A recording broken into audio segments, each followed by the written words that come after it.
inconscientemente, sabe que va a pasar la eternidad en algún lugar. Lo sabemos porque hemos visto que la muerte visita a viejos, a jóvenes, a niños, visita a cristianos, a no cristianos. La muerte visita a los americanos, a los latinos, a los europeos, a los asiáticos. Y por eso es que yo sé que toda persona consciente o inconscientemente sabe que va a pasar la eternidad en algún lugar. Entonces la pregunta es, ¿cómo debería responder el cristiano a esta gran verdad? ¿Qué está haciendo la iglesia cristiana al respecto? Y bueno, la respuesta a esto y mucho más hoy en la iglesia Red Rocks Community Church, celebración en español, una iglesia para toda la familia, una iglesia donde hemos confirmado que con Dios, eso es correcto, con Dios se vive mejor. Estoy sumamente emocionado. Soy su servidor y pastor Luis Gabriel Montiel. Esto es un comentario que no le va a ayudar para nada. Pero ayer jugué fútbol y no nos metieron gol.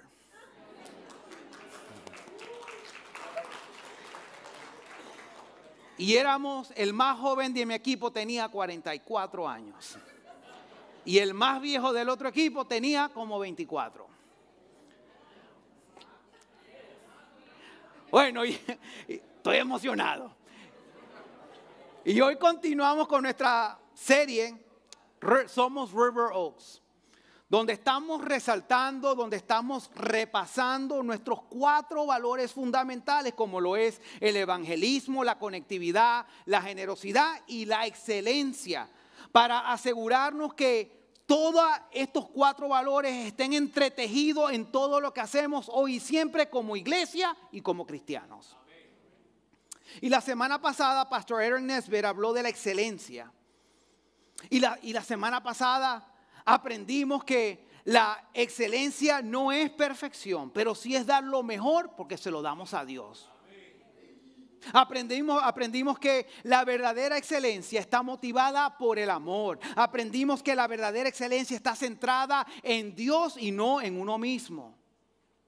Aprendimos que la verdadera excelencia es reflejar el mensaje de Cristo en cada acción que tengamos. Y si no estuviste presente la semana pasada, te invito a visitar nuestra página web puropoder.org y ve el mensaje de la semana pasada y nuestros demás mensajes también que están puro poder. Entonces, pastor, si sabemos que todos vamos a pasar la eternidad en algún lugar, ¿cómo debería responder el cristiano a esta gran verdad? ¿Qué está haciendo la iglesia cristiana al respecto? Y con esta pregunta llegamos a nuestro fundamento de hoy, que es evangelismo.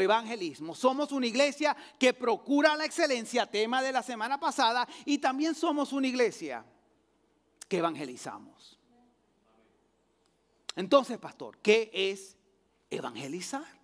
¿Qué es evangelizar? Bueno, evangelizar, evangelio, esta palabra proviene de Evangelion. Esta palabra proviene de Evangelion. Esta es la palabra, ¿verdad? La base del evangelio. Y Evangelion significa buenas noticias. Lo que hace que evangelizar sea el acto de compartir el mensaje del evangelio, que es la buena noticia de Cristo Jesús, con otras personas para que conozcan, para que crean y para que sigan a Jesús como su Señor y Salvador, y así obtengan el regalo de la vida eterna y no la condena eterna o la muerte eterna. River Oaks, es necesario recordar que en Génesis capítulo 3, lo invito a que lo lea en su casa, se narra la caída del ser humano. Adán y Eva, los primeros seres humanos creados por Dios, vivían en el jardín del Edén, un paraíso donde tenían todo lo que necesitaban y disfrutaban de una relación cercana con Dios. Dios les dio una sola prohibición, un solo mandamiento: no comer del fruto del árbol del conocimiento del bien y del mal, ya que hacerlo traería la muerte. Un día la serpiente, que era astuta y simbolizaba a Satanás, tentó a Eva diciéndole que si comía del fruto prohibido, no moriría, sino que sus ojos se abrirían y serían como Dios, conociendo el bien y el mal. Eva, engañada, tomó del fruto y comió. Luego le dio a Adán, quien también comió. Inmediatamente sus ojos se abrieron y se dieron cuenta de su desnudez, sintiendo vergüenza. Trataron de cubrirse y se trataron de esconder de Dios. Cuando Dios los confrontó, ambos intentaron culpar a otros. Adán culpó ¿a quién? A Eva. ¿Y Eva culpó a quién? A la serpiente. Dios entonces pronunció un juicio sobre ellos. La serpiente fue maldita y se profetizó que un descendiente de la mujer, refiriéndose a Cristo Jesús, finalmente vencería a Satanás. Eva recibiría dolor en el parto y tensión en su relación con Adán. Adán, por su parte, tendría que trabajar duramente para obtener su sustento. Y eventualmente ambos morirían físicamente. Como consecuencia de su pecado, fueron expulsados del Edén, quedando separados de la presencia directa de Dios.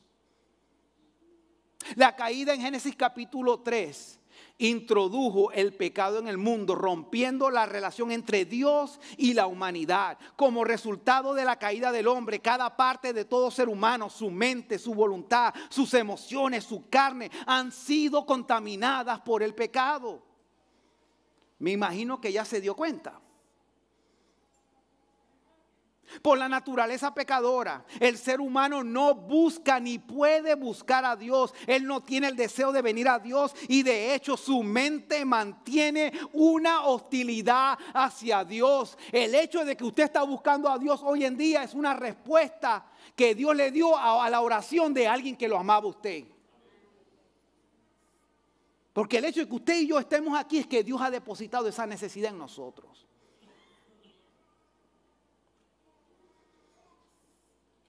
Dios ha declarado que el pecado del hombre lo condena a una eternidad en el infierno, separado de Él.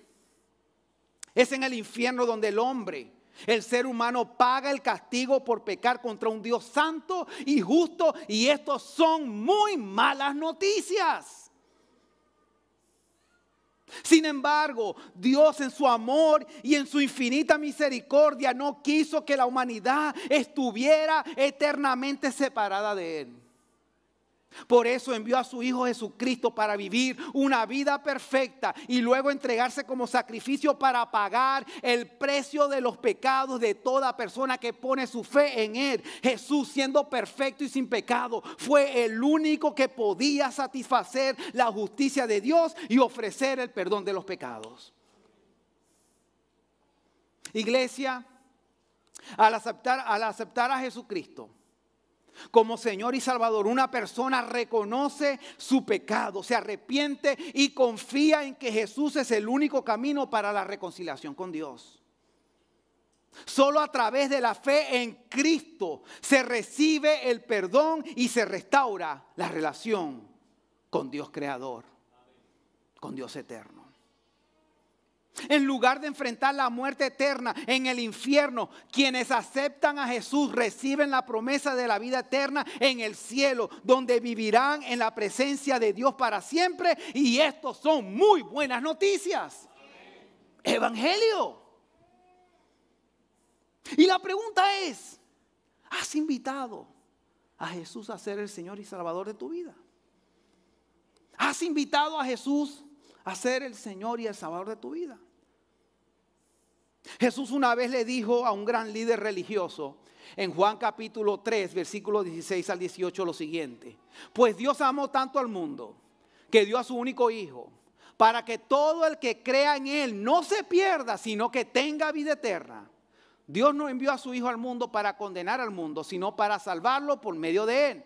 No hay condenación para todo el que cree en Jesús, pero todo el que no cree, el que no cree en Él ya ha sido condenado por no haber creído en el único Hijo de Dios. ¿Has puesto tu fe en Cristo Jesús? Y es por esto que Uno de nuestros valores fundamentales aquí en la iglesia es el evangelismo. Es testificar de Jesús. Es compartir el mensaje de la buena noticia de Jesucristo con otras personas para que conozcan y para que crean y para que sigan a Jesús como su Señor y Salvador y así obtengan el regalo de la vida eterna y no el castigo de sufrir eternamente en el infierno. Y es por eso que tenemos que, ¿qué? Tenemos que, ¿qué? Evangelizar. Dígale al que está a su lado, tenemos que evangelizar. Y al del otro lado, tenemos que evangelizar. Ahora dígase usted mismo, tengo que evangelizar. Y este jueves que viene, quiero que usted se levante y recuerde el mensaje del pastor Luis el domingo de que tenemos que, ¿qué? Evangelizar. Pastor, pero yo ya conozco, ya yo creo, ya yo sigo a Jesús. Entonces, ¿por qué más evangelización? ¿Por qué? Bueno, a fin de cuentas, pastor, ya yo estoy salvo, mi familia está salva, la gente que me cae bien ya parece que va al cielo.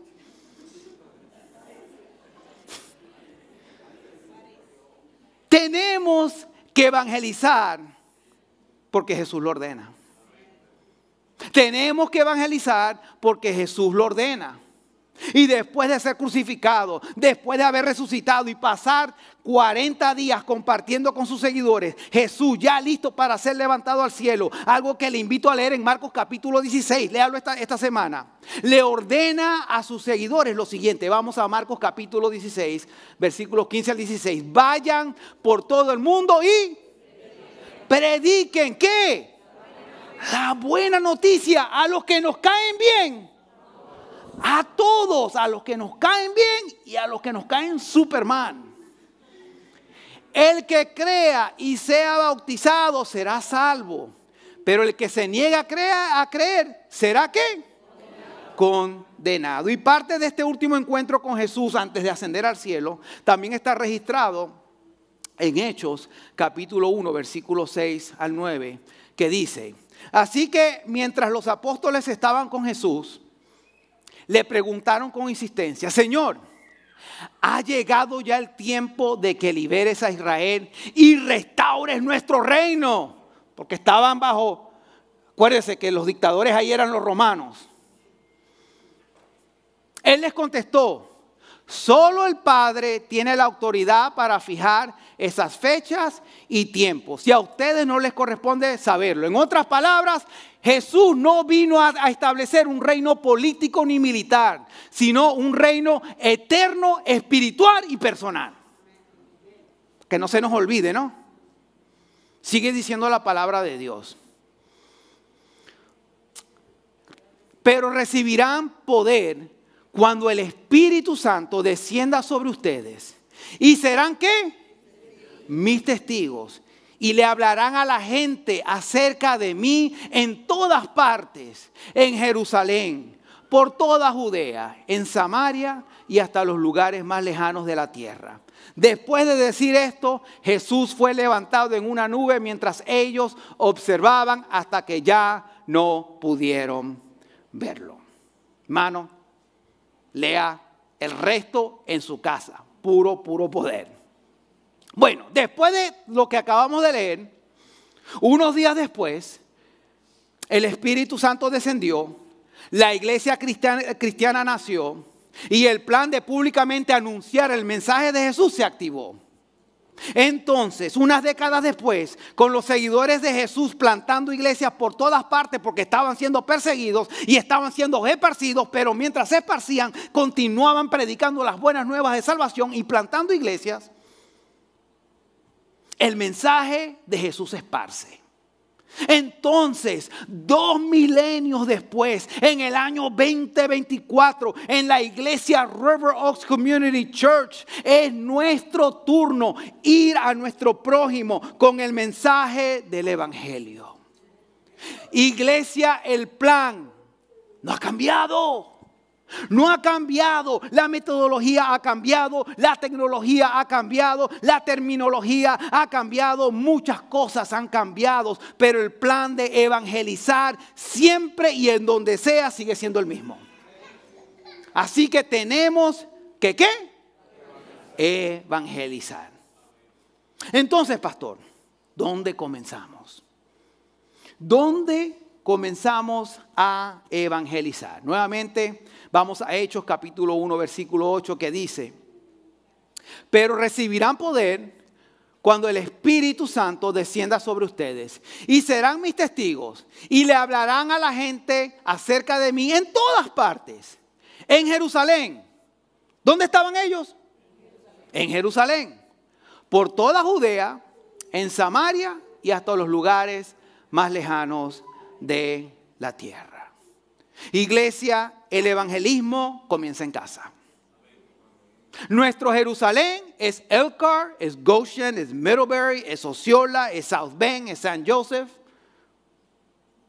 Es toda la parte norte de Indiana, es toda la parte sur de Michigan.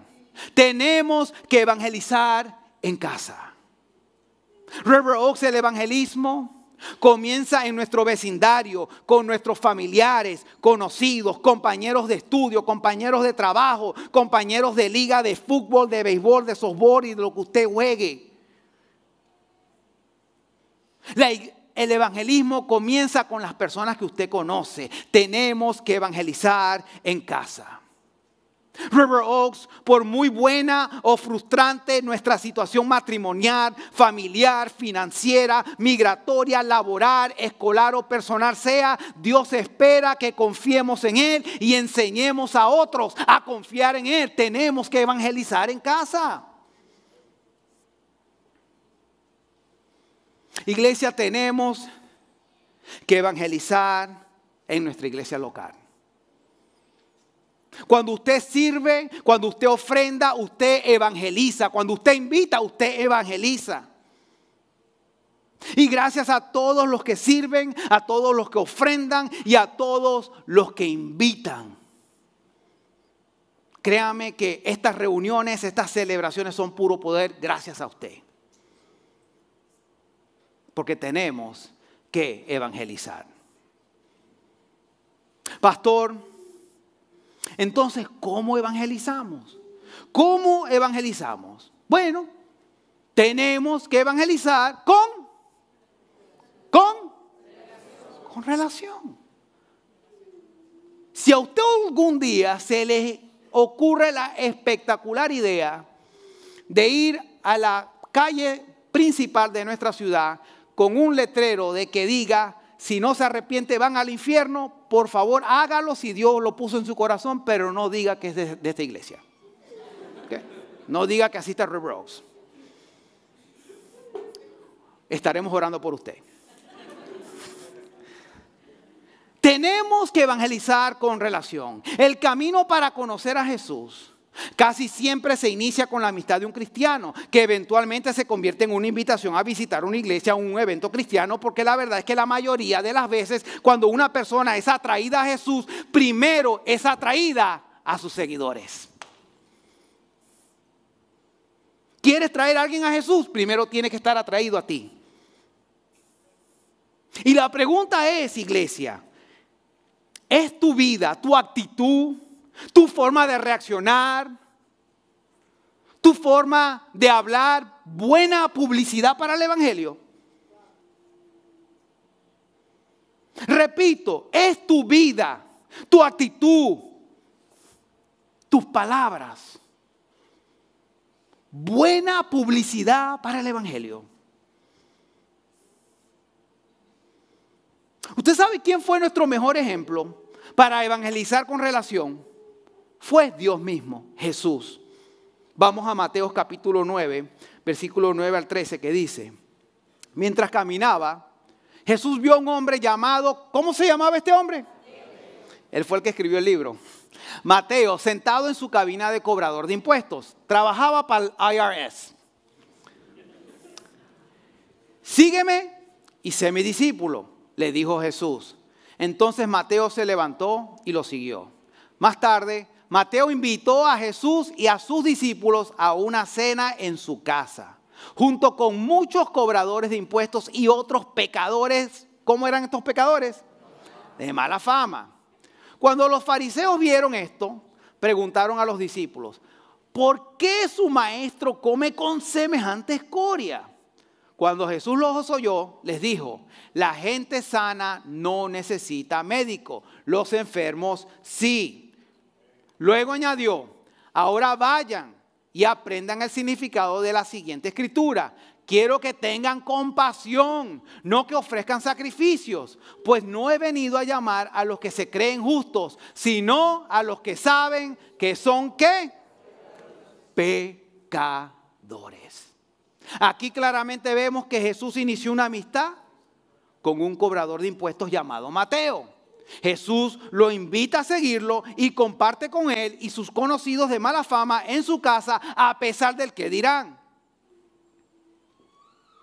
Aquí claramente vemos que Jesús vino e inició una relación personal con Mateo. Y así como lo hizo con Mateo, lo hizo con enfermos para sanarlos y salvarlos. Aquí claramente vemos que desarrollar y mantener una amistad requiere iniciativa, requiere tiempo, requiere determinación, requiere paciencia y requiere estar dispuesto a cambiar de planes. Porque Jesús tuvo que cambiar de planes. Y es por eso, River Oaks, que un valor fundamental de esta iglesia es que tenemos que evangelizar. Ya el auditorio está casi lleno. Si necesitamos algún día iniciar otra celebración a otra hora, bienvenido, hermano, lo vamos a hacer. Y mi pregunta ¿es tu vida buena publicidad para el evangelio? En tu casa, en tu trabajo, en tu vecindario, en tus mensajes de WhatsApp. ¿Es tu vida buena publicidad para el evangelio en lo que tú pones en tus redes sociales? En la forma que reaccionas cuando las cosas no van a tu manera o de acuerdo a tu plan. Y pastor, bueno, tenemos que evangelizar ya. Pero entonces ¿a cuántos? ¿A cuántos? ¿A cuántos debo evangelizar? Bueno, tenemos que evangelizar por lo menos. ¿A cuántos? A uno. Por lo menos a uno. Antes de tratar de predicar a los 10, a los cientos, a los miles y antes de tratar de predicar a las naciones. No, pastor, es que es bueno que usted esté predicando a otras personas en otros países, pero la verdad es que las naciones están llegando a Estados Unidos. La evangelización comienza con una persona a la vez. Con una persona a la vez. Y debido a que Jesús era constantemente criticado por los religiosos de su tiempo, por compartir con pecadores de mala fama, Él cuenta 3 historias para resaltar la importancia de evangelizar al uno a la vez. Y hoy les quiero leer las primeras 2. Usted puede leerlo el resto en su casa. Vamos a Lucas capítulo 15, versículo 3 al 10, que dice, entonces Jesús les contó la siguiente historia. Si un hombre tiene 100 ovejas y una de ellas se pierde, ¿qué hará? No dejará las otras 99 en el desierto y saldrá a buscar la perdida hasta que la encuentre. Y cuando la encuentre, la cargará con alegría en sus hombros y la llevará a su casa. Cuando llegue, llamará a sus amigos y vecinos y les dirá, alégrense conmigo porque encontré mi oveja perdida. De la misma manera, hay más alegría en el cielo por un pecador perdido que se arrepiente y regresa a Dios que por 99 justos que no se extraviaron. Sigue diciendo la palabra de Dios. O supongamos que una mujer tiene 10 monedas de plata y pierde una. No encenderá una lámpara y barrerá toda la casa y buscará con cuidado hasta que la encuentre. Y cuando la encuentre, llamará a sus amigos y vecinos y les dirá, alégrense conmigo porque encontré mi moneda perdida. De la misma manera, hay alegría en presencia de los ángeles de Dios. Cuando, ¿cuánto? Un solo pecador se arrepiente. Y algunos de ustedes están diciendo, pastor, pero eso no es justo. Por unos y los otros 99. No es justo por una moneda y las otras nueve monedas. Y les voy a comprobar por qué sí es justo. Porque así somos nosotros. Imagínense que tiene $10,000 en efectivo. Y usted los carga por ahí. Y de repente se le pierde 1,000. Y usted va a estar tranquilo. ¿Verdad que no? Ah, no, ya me quedan 9,000. Los 1,000 que se pierdan. ¿Verdad que no? Y ahí vamos a estar buscando y moviendo y moviendo y moviendo hasta que encontremos. Tenemos 9,000, acuérdese. Pero cuando encuentre esos 1,000, ¿está alegre, sí o no? ¿Verdad que llama a la mamá, al primo, a quien sea que le dijo, no, encontré esos 1,000? Hasta nos ponemos a orar, ¿verdad? Señor, ayúdame donde los puse. ¿Vio que sí es justo? Iglesia, si lo perdido se va a encontrar, se tiene que buscar. Iglesia, todo cristiano en algún momento de su vida, incluyendo el pastor, estaba perdido, pero ahora está encontrado. Y el encontrado procura encontrar a otros porque todos hemos sido el uno de alguien más. Iglesia, si ha pasado un tiempo extendido de no compartir las buenas noticias de Jesucristo con alguien más, te invito a que hoy mismo ores y pidas a Dios valor, pidas a Dios obediencia, discernimiento y una oportunidad para compartir el evangelio. Iglesia, es mi deseo, y más importante aún, es el deseo de Dios, que cada persona en esta iglesia tenga por lo menos una persona a la cual le está compartiendo el mensaje del evangelio. River Oaks, no les voy a mentir, felicitaciones por ser personas, por ser una iglesia que está evangelizando. Están evangelizando con poder, con autoridad y con entusiasmo. Pero no nos acomodemos, no nos acomodemos. Y hoy como pastor deseo ayudarle en su misión de evangelizar, invitándole a tomar 1, si acaso 2, y si realmente necesita 3 de mis folletos favoritos. Me permite hacerle una pregunta. Aquí está, miren, ahí está ese video y ese es. Aquí está, miren. Van a estar en el centro de conexión. Mi folleto favorito para evangelizar. Para que tome 1, 2 y si me cae bien 3. Para que ore, lo lea, lo estudie y esta semana, más tardar. Miren, pusimos el nombre de nuestra iglesia, nuestra hora de celebración y puropoder.org, por si acaso necesita la dirección. Y se lo dé a alguien esta semana. Se lo dé a alguien esta semana. Visita nuestro centro de conexión para que los busque. Bueno, regresando a la pregunta. ¿Cuál es tu uno entonces, iglesia? ¿Cuál es tu uno? ¿Cuál es la persona por la cual vas a estar orando para que Dios te use en ayudarle a ellos a poner su fe en Jesús? Porque tenemos que evangelizar. Y bueno, quiero terminar mi tiempo con ustedes leyéndoles una historia. Esta historia le puse por nombre El silencio de Marcos. ¿Están despiertos? El silencio de Marcos. Esta es una historia ficticia. Sin embargo, es una historia con la que yo y tal vez muchos aquí se puedan identificar de alguna u otra forma. Y dice así la historia. Marcos era un hombre que había experimentado un poderoso encuentro con Jesús en su juventud. Su conversión fue tan transformadora que inmediatamente comenzó a compartir su fe con entusiasmo. Todos en su pequeña ciudad conocían a Marcos como el joven que no podía dejar de hablar sobre Jesús, sobre cómo Jesús había cambiado su vida, sobre cómo Jesús lo amaba y él deseaba que otros también recibieran el amor de Jesús. Durante sus primeros años como cristianos, Marcos era imparable. Participaba en actividades de evangelización, organizaba estudios bíblicos y a menudo hablaba con extraños sobre la fe cristiana. Había un fuego en su corazón que parecía inextinguible. Sin embargo, con el tiempo, la vida de Marcos comenzó a llenarse de otras cosas. Después de casarse con Claudia y tener 2 hijos, Marcos se enfocó en su carrera. Ascendió en su trabajo, lo que le exigía más horas y más responsabilidades. Comenzó a dedicar menos tiempo a las actividades de la iglesia y más a su trabajo y a su familia, lo cual le parecía justificable en ese momento. Un día, mientras regresaba del trabajo, Marcos se encontró con su vecino, Carlos, quien estaba sentado solo en su jardín mirando al vacío. Marcos había sentido en ocasiones anteriores la necesidad de hablar con Carlos sobre su fe, pero siempre encontraba una excusa para no hacerlo. Y esta vez no fue diferente.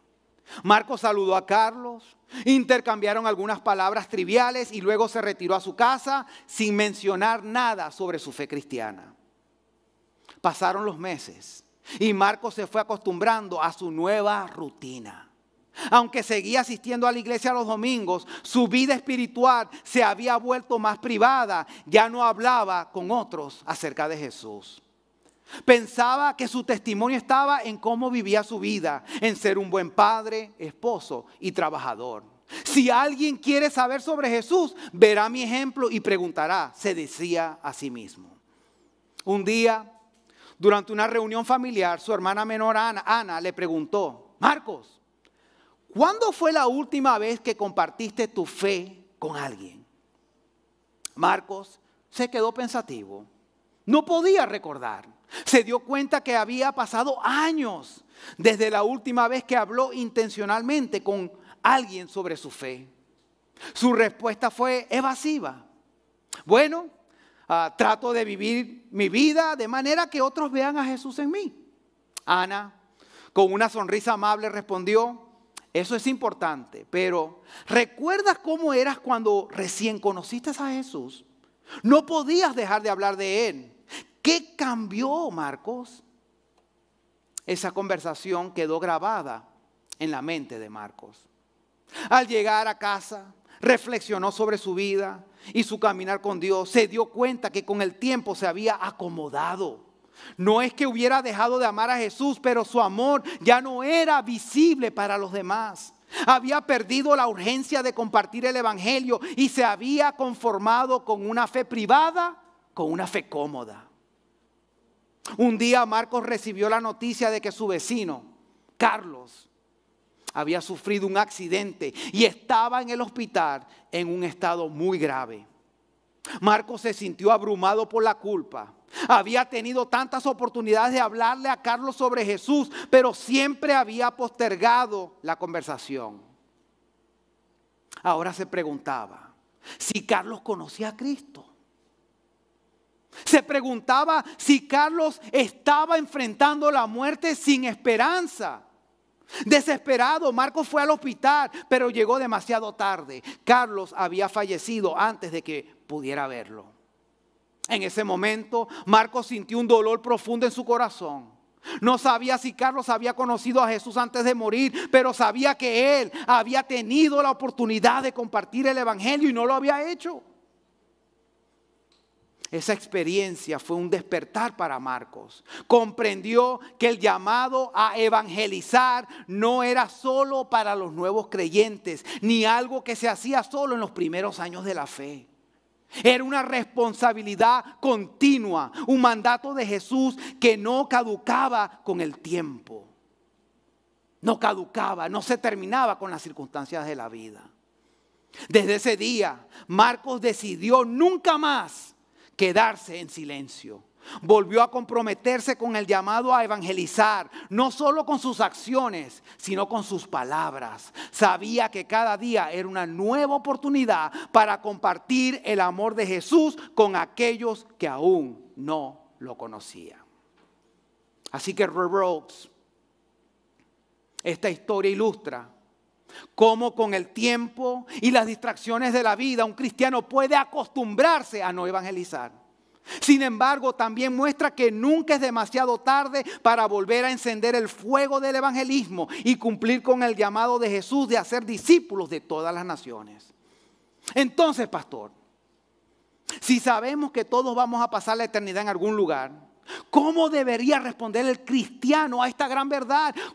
¿Qué está haciendo la iglesia al respecto? Y bueno, la respuesta es simple, pero desesperadamente urgente. Tenemos que, ¿qué? Tenemos que evangelizar. ¿Cuántos reciben este mensaje?